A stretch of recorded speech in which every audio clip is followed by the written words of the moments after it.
Welcome, my friends, to Inside the Minds of Authors. I'm DC Gomez, and I'm thrilled you're joining me today for a fun conversation with a passionate author. We're kicking off the program, like it's our tradition, with a short reading from the feature book.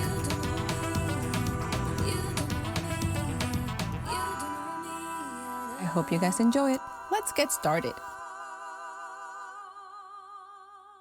Hi, I'm Joan Cohen, and I'm going to read to you today from my new novel. It's called The Deepfake. And in case you don't know about AI, a deepfake is an impersonation of anyone that's very difficult to tell from the real human being. I'm going to read from the middle of the book. My protagonist is named Sylvie. She sells software for a company that has AI solutions they sell to businesses. And she is in the gym and she's talking to her personal trainer, whose nickname is Rip. The two of them have got kind of an attraction for each other, which is difficult because they keep arguing. So here we go. She's on a treadmill. Rip returned to my side and looked at the digital readout. Boy, you're an animal tonight. I wish all my clients were this motivated. Managing sales in the software business is a tough job. I'm working out my aggressions in the gym. Isn't that supposed to be healthy? Maybe you just feel guilty about selling a product people think will save them when it's actually going to lead to the end of the human race. You're selling a golem. I was about to protest his implication, but he caught me up short with his golem reference. What the hell is that? A creature artificially brought to life in 16th century Prague. A rabbi created a golem, a humanoid of sorts out of clay. It was supposed to protect the community, but it became dangerous, so he got rid of it. There have been other golems too, but according to the stories, they were brought to life and then became evil monsters. The moral dilemma is, how do you improve on creation without the risk of doing harm? He handed me a towel. You think I'm selling a monster? He led me over to the free weights and handed me 2 bicep curls, 2 sets of 15. Don't you ever consider the logical extension of artificial intelligence, the potential for harm? Newspapers and magazines are full of articles on AI. Everyone's learning about it. I was hot, tired, weary of bicep curls, and starting to get pissed off. Maybe you've just learned enough to be dangerous. Rip took the weights from me and gestured toward the chest press. I waited for him to adjust the seat height and set the weights before I sat down and commenced yanking on the handles as hard as I could. Easy, he said, smooth motion. Look, I'm not trying to make you angry, but these robots don't necessarily limit themselves to what they're first programmed to do. They learn from experience and data, tons of it, and then they act on what they've learned or extrapolated. Machine ethics is an oxymoron. Who knows what your golem could do next? For someone not trying to make me angry, Rip was doing a crappy job. Next time you're on an operating room table and some golem is saving your life, or you're hopelessly lost and the golem in your GPS keeps you from freezing to death overnight in your car, you might change your mind. Rip made a face. I couldn't stop myself, nor could I keep the testiness out of my voice. The neural networks of artificial intelligence are inspired by the design of the human brain. They can find cures for diseases, detect problems in radiology reports, translate languages, make predictions, find patterns. They're going to be helping humans in ways we can't even predict. Okay, point taken. He gave in. But if he was a sore loser, I was a sore winner.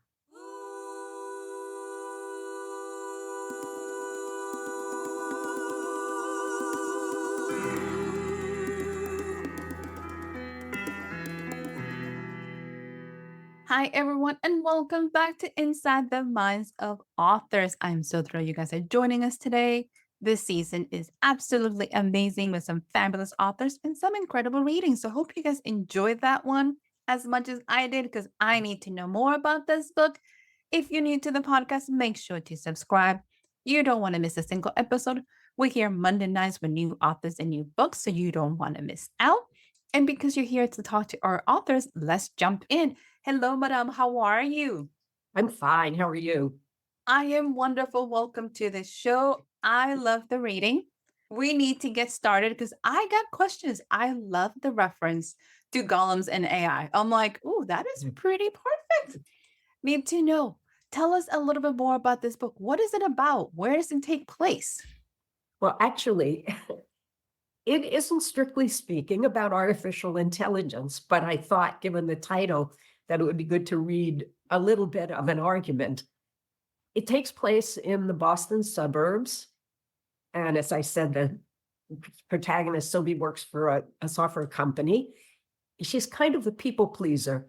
She thinks she's a team player, but she actually is a person who goes out of her way to do what she thinks will please her colleagues, her managers, her ex-husband, her mother.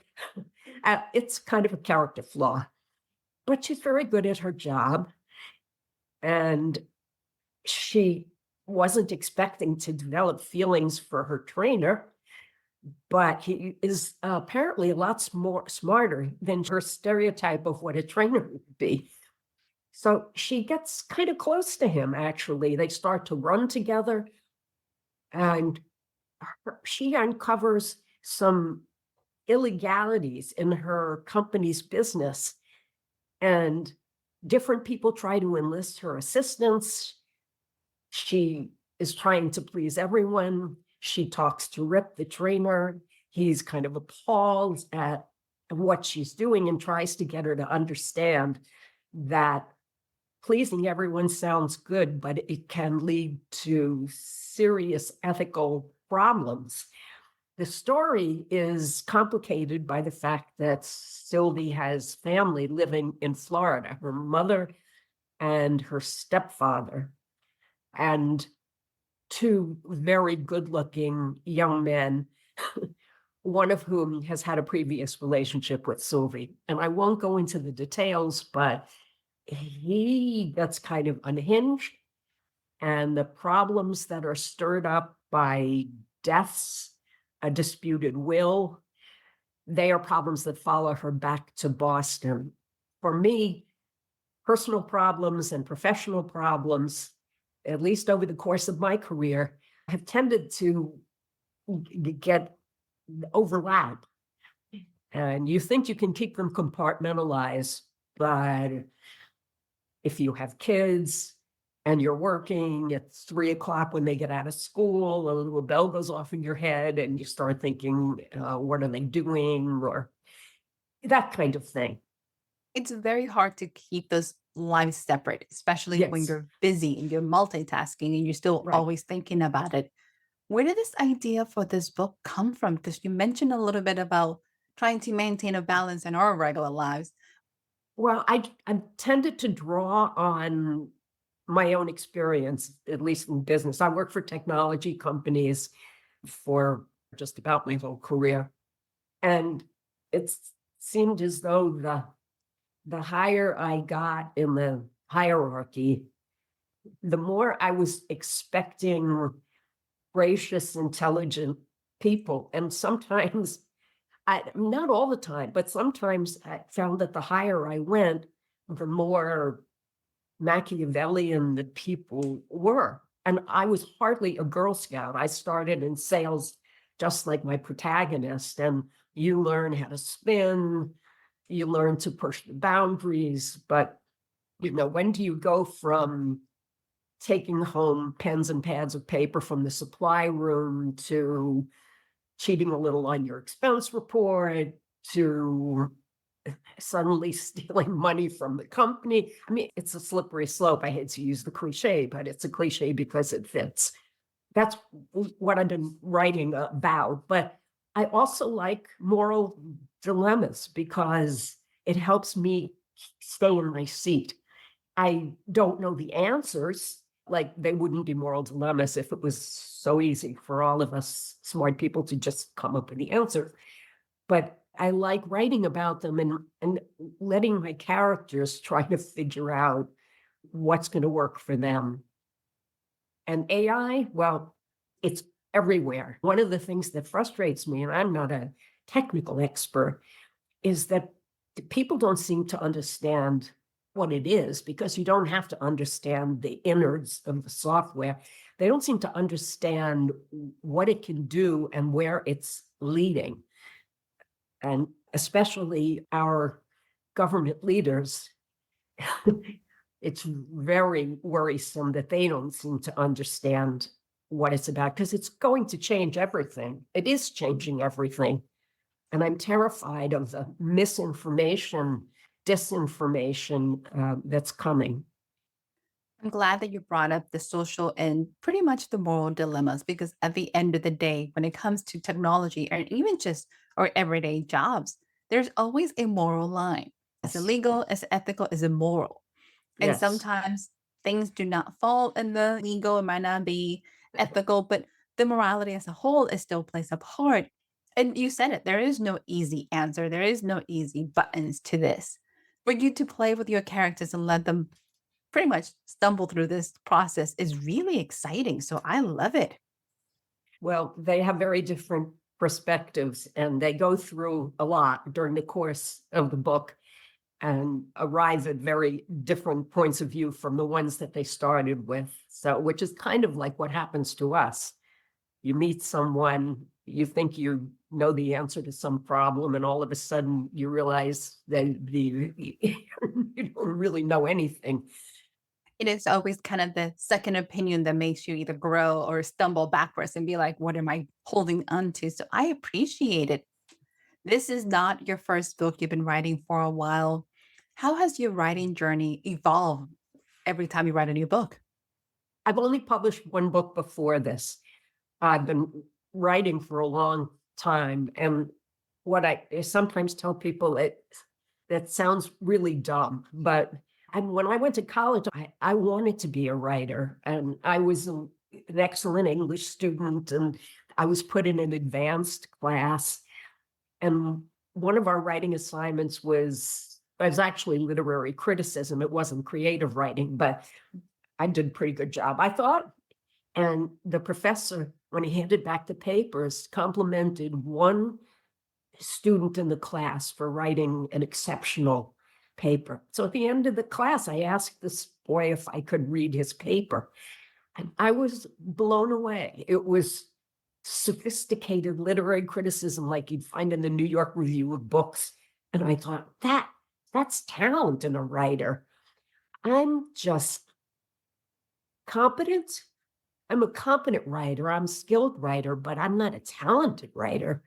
And then at the advanced age of 17, I decided that I couldn't be a writer. It's so easy.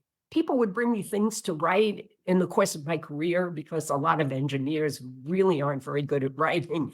And I found other outlets for my writing, but I really didn't come back to it until I retired, which is kind of nuts.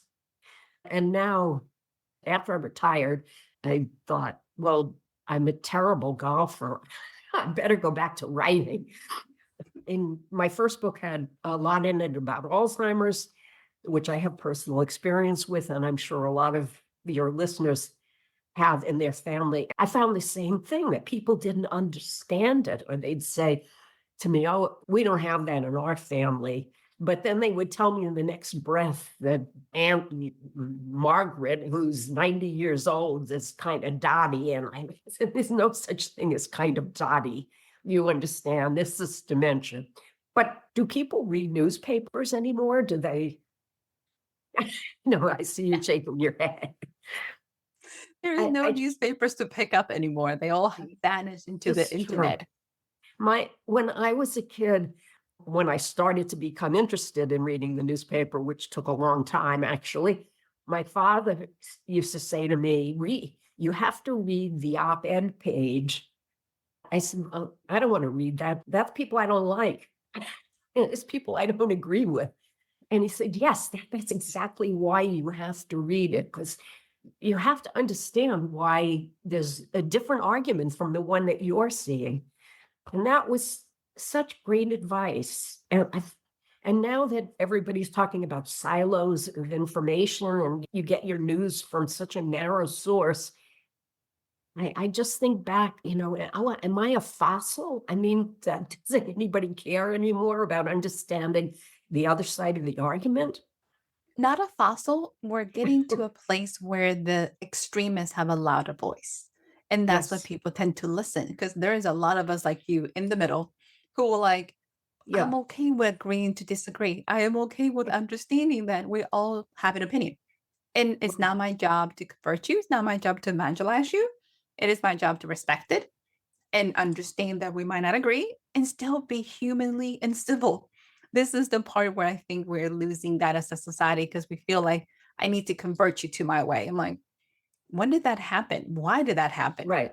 And a lot of families now, they can't even have a civil dinner because when their aunts and uncles show up, they have very different opinions. And it's okay to have opinions. It is okay. We're all supposed to Yeah. have them. I'm not supposed to take it personal because you don't agree. So I Right. completely agree. Can you tell us Yes. a little bit about your first book?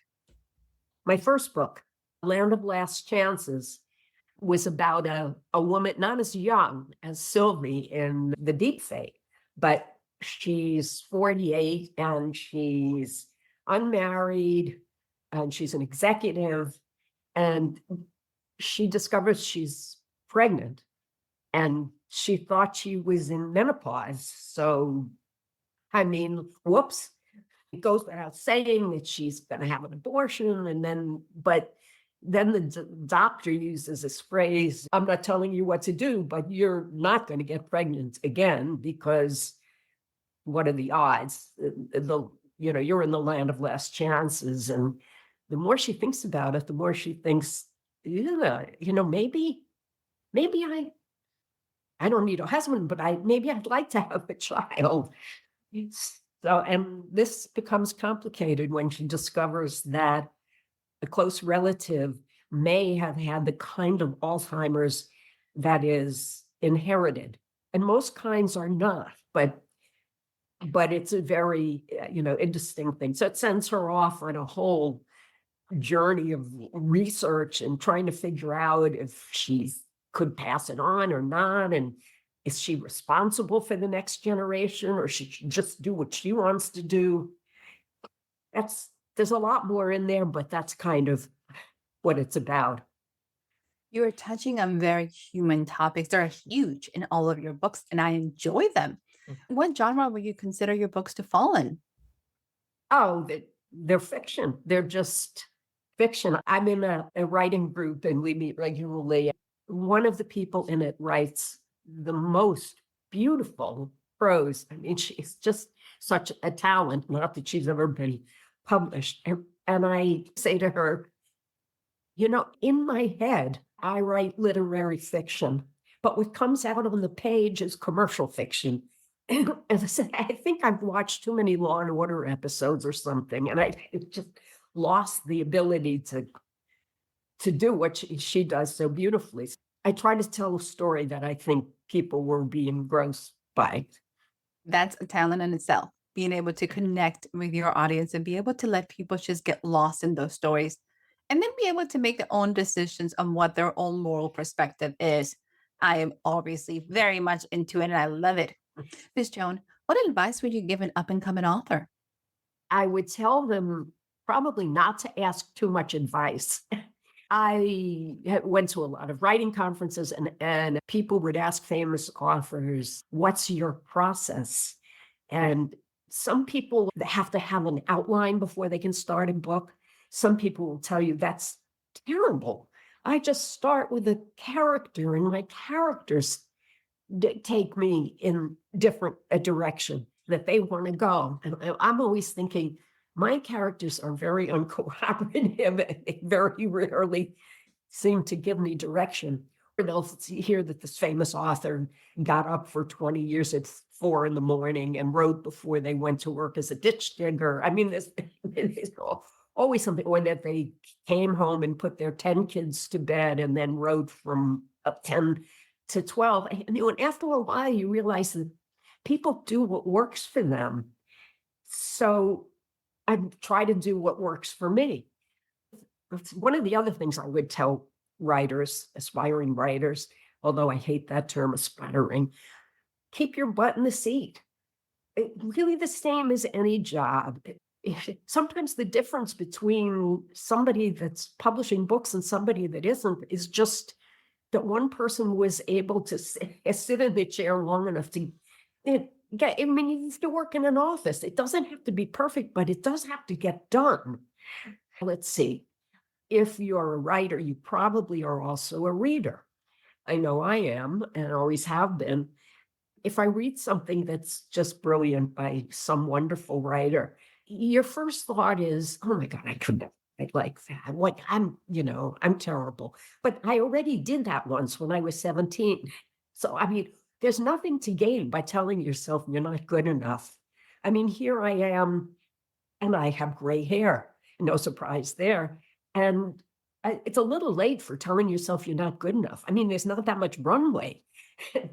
Read for inspiration. Read good writers for inspiration, but don't read them and think, I could never be like that, because you don't have to be like that. So those are three things I think are pretty important. You have nailed them. I love them.